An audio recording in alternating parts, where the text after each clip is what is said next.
Today's top story from the perspective of someone who's there. You are looking live. This just in. Not my beat. For more on Adam Peters, let's bring in NFL Nation reporter covering the San Francisco 49ers for ESPN. It's Nick Wagoner, a man who I've met one time before. Nick, I believe back in an owners' meetings in like 2017, you, me, John Keim, and Lindsey Theory had tremendous tacos somewhere in Phoenix, Arizona. Other than that, I definitely remember that. Yeah. I definitely remember that. Good times for sure. It was a long time ago. It seems like a lifetime. But thanks for having me back. It would be an interesting times out there in Washington. Yeah, for sure. We will break our blood promise to only eat over the finest only talk over the finest authentic tacos to discuss Adam Peters. And I am frankly, Nick, stunned that this is happening. Stunned in the best way. I'm thrilled. Yeah. For what is coming for this organization. But if I had asked you a month ago, 6 weeks ago, was Adam Peters leaving San Francisco, what would you have said? I would have said there's a chance, but I also would have been cautious about it. And I'll just kind of take you through the timeline of just from my viewpoint and talking to people in the building about how this kind of went down. But I think I'll start here. Adam Peters has had opportunities in the past few years to go and be a GM elsewhere. He's had opportunities to interview for jobs that he has interviewed for that I think if he had pushed a little harder, he probably could have gotten in some instances as well. And a big part of the reason he didn't was because he was very happy here. He's from Cupertino nearby. His family is from here. He loves the 49ers. He's in a really good spot where he's not necessarily the head guy. He's not making the final decision, but his input is very valued, which can be kind of a good spot, right? Because then it doesn't fall on you if something goes bad, right? He's in a really good spot here. And I think it was going to always take the exact right situation for him to leave. And I think this is why fans in Washington can be excited about this and happy about this, other than that they're getting a good person and a good talent evaluator, is the Washington situation was the best situation that I think that he's seen, that he's been a real candidate for in the last 3 or 4 years. And in my opinion, personally, if I'm a coach or a GM, it's the best situation in the league in this cycle, hands down, between the cap space and the draft pick and the new ownership and all of the excitement that goes with all those things. Some good players that are already in place. So I think it checked a lot of boxes for him in terms of, hey, if I am going to go out on my own and I'm going to be the guy who is in charge, what are the things that I need and what are the things that I want to have success? And then when I guess it was Monday, you probably remember the schedule a little better than me, or at least kind of the way things went down. When the news came out that Bob Myers was involved, yeah, I was like, oh, this is done. I mean, that was my initial, and I talked to people in the building who were like, oh yeah, we feel the same way.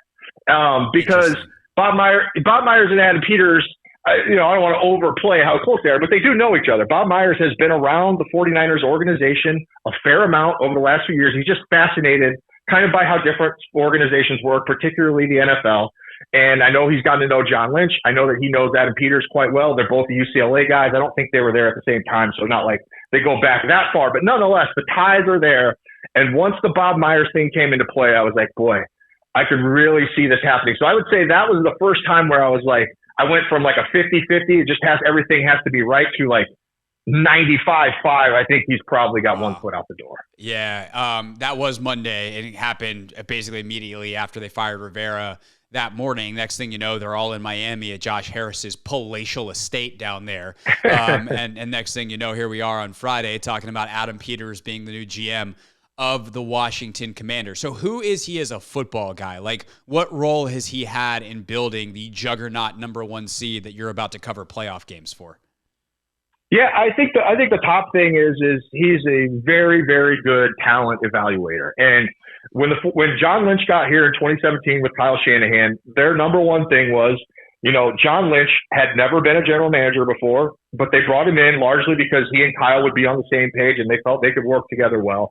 But also, they needed to get a talent evaluator. They needed someone who could help John Lynch with that side of things, because that is a big part of the job description, other than just I think they wanted Lynch to kind of reform the culture where Adam Peters was brought in as a guy who could really help reshape the roster. And now Kyle Shanahan still has the hammer on that stuff, and he has a lot of say in it. But what you've seen is I think Adam Peters' greatest contribution is that he has been outstanding when it comes to working with Kyle Shanahan, understanding what Kyle Shanahan is looking for in players and how they fit in the scheme, and then finding guys who they can make that work.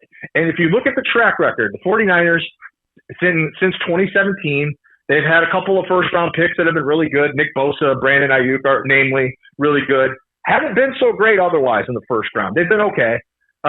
Second round, just okay. But when you get into those middle rounds, Adam Peters and the Niners have found stars.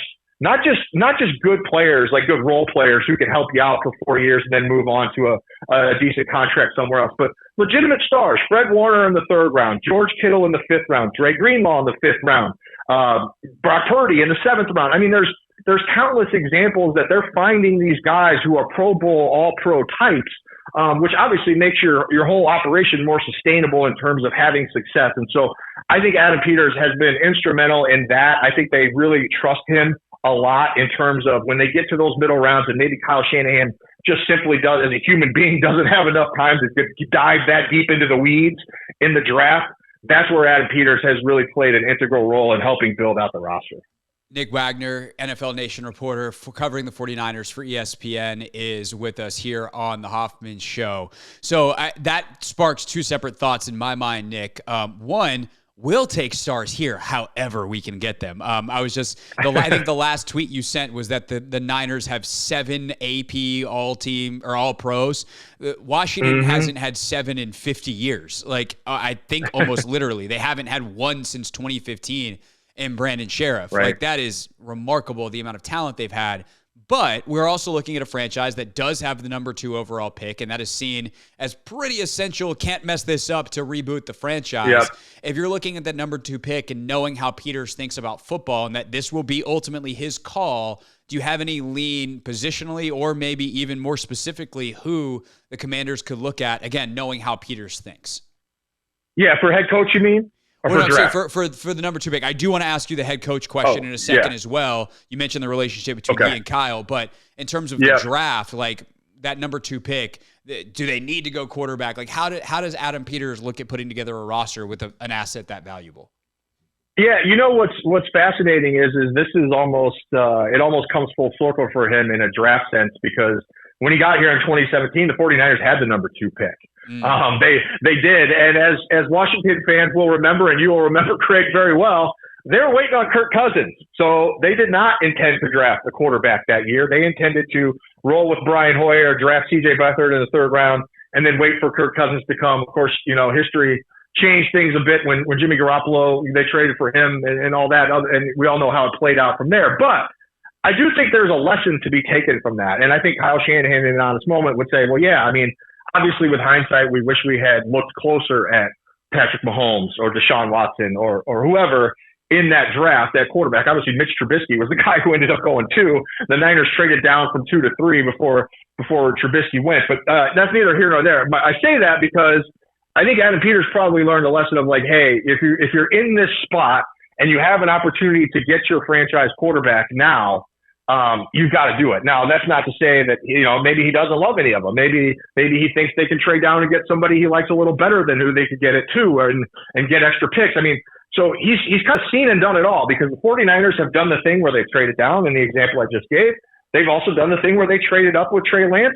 Neither one of those worked out, right? So he's kind of seen it all. But I would just think, and this ties into the head coaching question too, I think that the 3 most important, I'm not breaking any ground here, but the 3 most important people in your organization are your head coach, your general manager, and your quarterback. And if you can bring all 3 in at the same time and have all 3 on the same page, like from the jump, I think that's a good way to jumpstart a rebuild, particularly when you're also flush with cap space and you have a few veterans who you can already build around. For sure. All right, Nick Wagoner wrapping up with us here on the Hoffman Show. Let's wrap up with that essential question. Who do you think that he has his eye on as the guy that will now, I don't know if he'll lead it. I don't know if Bob and Rick Spielman, Josh Harris obviously is going to be the leader of this search. But now that Adam Peters is involved in it, when you look at the top candidates for head coaches, anybody stick out like a sore thumb?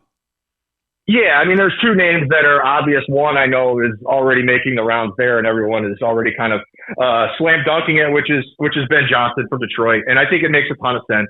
I think you get a really bright offensive mind, kind of cut, not from the Shanahan tree per se, but just cut from the same cloth in terms of how they view offense and the way that they attack defenses. I think that would be an obvious, easy fit for Adam Peters. The other one is Bobby Slowick, and obviously Bobby has a little history in Washington, but he also has history with Adam Peters from here in San Francisco. He's the offensive coordinator for the Texans, and I'll say this.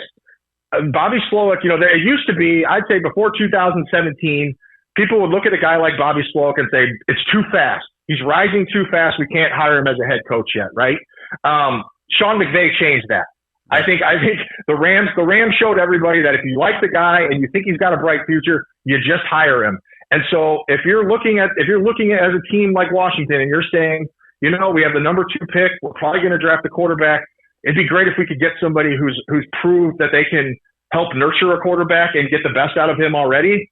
Well, he just did it with C.J. Stroud. The year before that, he won with going through Trey Lance, Jimmy Garoppolo, and Brock Purdy while he was the passing game coordinator here in San Francisco.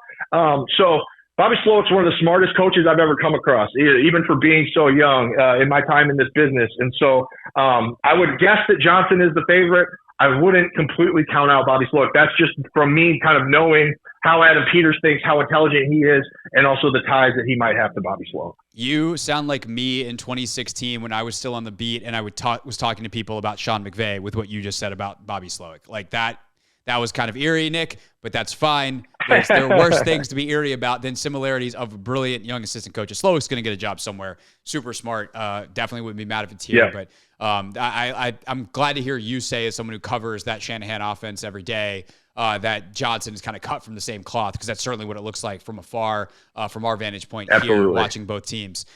So Nick Wagoner, if you want more 49ers coverage, of course, they'll be in the playoffs, so you can read his work on the NFL playoffs and anything else that they've got going on with their offseason on ESPN.com. Nick, always great to chat. Let's not go however many years it's been before we chat again. Hopefully I'll see you out in Vegas for the Super Bowl.